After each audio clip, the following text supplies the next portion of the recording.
Google पे ये search करोगे कि who is the most popular leader in the world, तो आपको बहुत सारे नाम दिखेंगे, लेकिन जो सबसे टॉप पे होगा वो होगा श्री नरेंद्र मोदी। बट वर्ल्ड में सबसे पॉपुलर होने के बाद और इंडिया को इतना आगे ले जाने के बाद भी हमारे पीएम को इंडिया में ही बहुत से लोग हेट करते हैं। लेकिन ऐसा क्यों है?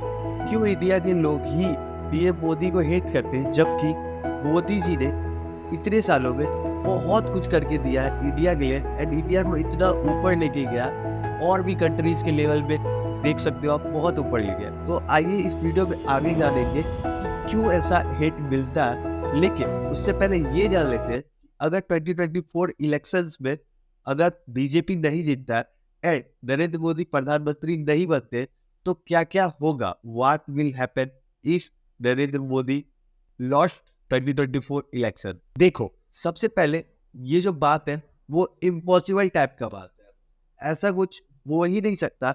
इस बार तो बिल्कुल भी मोदी जी नहीं हार सकते 2024 इलेक्शन में। और ये मैं ऐसे ही नहीं बोल रहा हूँ, ये जो मैं बोल रहा हूँ इसके पीछे लॉजिक है। क्योंकि फर्स्ट टाइम 2014 में जब बीजेपी इलेक्शन जीता था और मोदी जी प्रधानमंत्री बने थे, उसके बाद से आज तक बीजेपी के टक्कर में और मोदी जी के टक्कर में कोई ऐसा अपोजिशन आया ही नहीं जो कि मोदी जी को रिप्लेस कर सके। एंड मैं आपको ये बताता हूँ कि मैं क्यों बोल रहा हूँ कि अगले इलेक्शन में भी मोदी जी को कोई रिप्लेस नहीं कर पाएगा। क्योंकि इसके मेन मैं 5 पॉइंट्स आपको बताता हूँ। देखो, सबसे पहले बीजेपी का ये मैनिफेस्टो था कि वो कंट्रोवर्शियल आर्टिकल 370 प्लस 35A को रिमूव करेंगे, एंड ये मोदी जी ने रिमूव किया और करवाया दोनों ही चीज। एंड ये अपना प्रॉमिस मोदी जी ने पूरा किया। सबसे पहला ये है। दूसरा पॉइंट ये है कि मोदी जी ने एक प्रॉमिस और किया था कि वो ट्रिपल तलाक बिल जो है उसको पास करवाएंगे, एंड वो भी मोदी जी ने करवाया, जो कि वोमेन्स, मुस्लिम वोमेन्स को बहुत ही ज्यादा हेल्प किया, उनको जस्टिस मिला।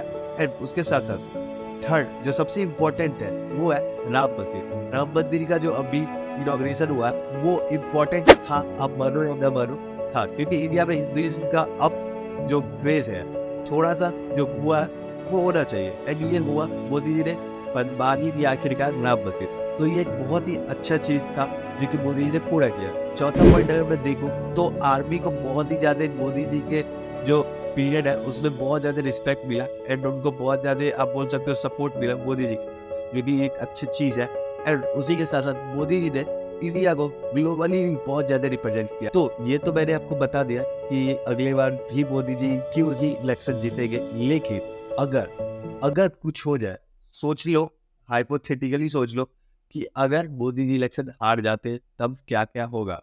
तो देखो, सबसे पहले मैं आपको बता दूं, अगर मोदी जी हार जाते तो अभी मेरे नजर में अगर कोई अपोजिशन है तो इंडियन नेशनल कांग्रेस में राहुल गांधी है, ठीक है, बहुत ज्यादा वो भी मेहनत किए, वो भी मुझे अच्छे लीडर लगते हैं। तो अगर मोदी जी हारते तो वही एक चांस है कि वो बनेगी, ठीक है। तो अगर बाई चांस ऐसा हो जाए तो फिर क्या होगा? देखो, सबसे पहले जो होगा, अगर मोदी जी इलेक्शन में हारते तो सबसे पहले जो होगा वो इंडिया का इकोनॉमी बहुत ही तेजी से नीचे आएगा। आप बोलोगे कि मोदी से कैसे है इकोनॉमी, तो वो है, आप थोड़ा समझोगे तो सबको समझ में आएगा कि इकोनॉमी तो सबसे पहले नीचे आएगा इंडिया का। दूसरा बात, इकोनॉमी क्यों आएगा? क्योंकि मोदी जी जैसे ही आ रहे हैं तो इंडिया का जो स्टॉक मार्केट है वो बहुत ही ज्यादा तेजी से क्रैश करेगा। क्योंकि ऐसा तो पहली बात तो बिल्कुल होने वाला है नहीं, लेकिन अगर हुआ तो ये बोल सकते हो बहुत ही ज्यादा शॉकिंग चीज है। एंड इसी के साथ साथ जितने भी इन्वेस्टर्स हैं वो स्टॉक मार्केट से अपना पैसा निकालने लगेगी। मोदी इलेक्शन हार चुके हैं तो उसके बाद बहुत सारे इन्वेस्टर्स जो बहुत सारे इंडिया कंपनीज में इन्वेस्ट किया है वो सब अपना पैसा निकालेंगे, और जैसे ही निकालेंगे तो सारे स्टॉक्स डाउन डाउन डाउन नीचे चलते चले जाएंगे।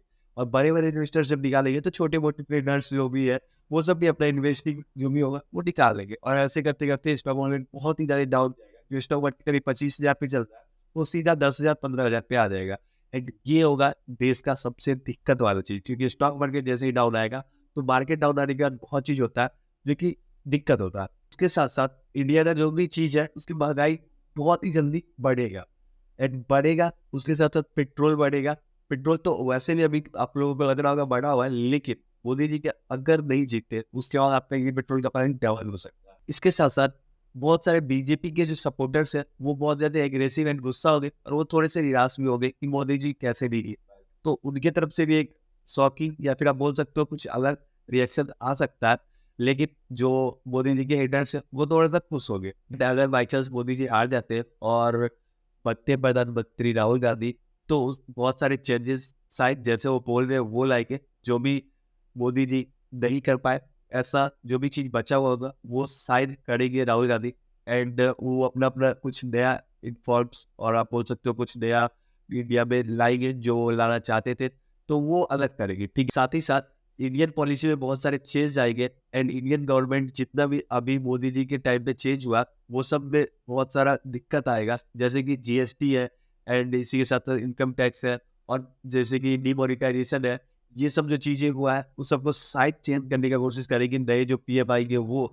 एंड उसमें बहुत ज्यादा दिक्कत आएगा एंड इंडिया को बहुत सारा प्रॉब्लम्स फेस करना पड़ सकता है ये सब चीज के लिए, क्योंकि डिमोनिटाइजेशन, जीएसटी और ये सब जितना भी है ये सब मोदी जी के टाइम में आया हुआ है। एंड ये मोदी जी इसको इन्वाइट किए और जो भी किए डिमोनिटाइजेशन और ये फिर जो भी है, तो वो सबको ठीक करने में या फिर वो सबको चेंज करने में बहुत ज़्यादा दिक्कत होगा और इस दिक्कत को इंडियन पीपल्स को भी फेस करना पड़ जाएगा।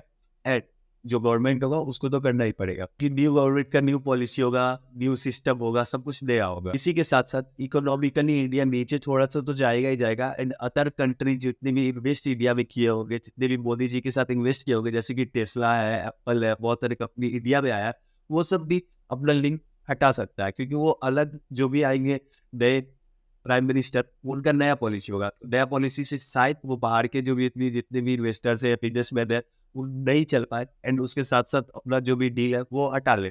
तो इस चीज में बहुत बड़ा नुकसान होगा इंडिया का।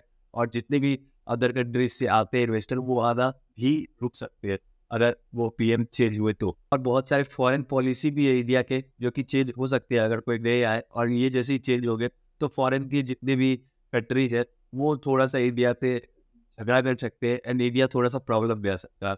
और ये सब बीच में बहुत सारे ऐसे भी कंट्रीज हैं जैसे कि चाइना, पाकिस्तान, जो कि इंडिया पे बहुत टाइम से लगा हुआ, उनको एक मौका मिल जाएगा, वो इंडिया पे कुछ भी कर सकते हैं, चाहे वो अटैक कर सकते हैं या फिर वो ऊपर से प्रेशर बना सकते हैं। बहुत सारे कंट्री जैसे कि चाइना, बहुत सारे चाइना से इंडिया में प्रोडक्ट आता है वो रोक सकता है, चाइना से बहुत चीज़ आता है वो चीज़ रोक सकता है, जिससे इंडिया को बहुत ही ज़्यादा प्रॉब्लम फेस करना पड़ सकता है अगर इलेक्शन हार जाते हैं मोदी जी तो। तब का मैं आपको बात बता रहा हूँ। सो इट इज अनप्रिडिक्टेबल, आप इसको प्रिडिक्ट तो कर ही नहीं सकते एंड इट इज इम्पॉसिबल। ठीक है, तो ऐसा बिल्कुल भी नहीं होगा। मैं आपको बस एक सिनेरियो क्रिएट करके बताया कि अगर ऐसा ऐसा होता है तो क्या होता है। तो दिक्कत तो बहुत होने वाला है अगर ऐसा हो तो। कभी ऐसा होगा तो नहीं मुझे पता है, लेकिन मैं आपको बस जस्ट बताया आपकी सोच के लिए कि क्या हो सकता है। ठीक है, तो thanks for watching and keep watching my videos. Please एक बार जाके चैनल में दूसरा वीडियोस भी देख लेना, बहुत सारे वीडियोस मैं बना के रखता हूँ, अच्छा अच्छा वीडियो, एक बार चेकआउट करना। अगर चैनल अच्छा लगे चैनल को सब्सक्राइब मारो एंड ये वीडियो अगर अच्छा लगे तो वीडियो को लाइक करना। मैं मिलता हूँ किसी अन्य वीडियो में, तब तक के लिए जय हिंद, वंदे मातरम।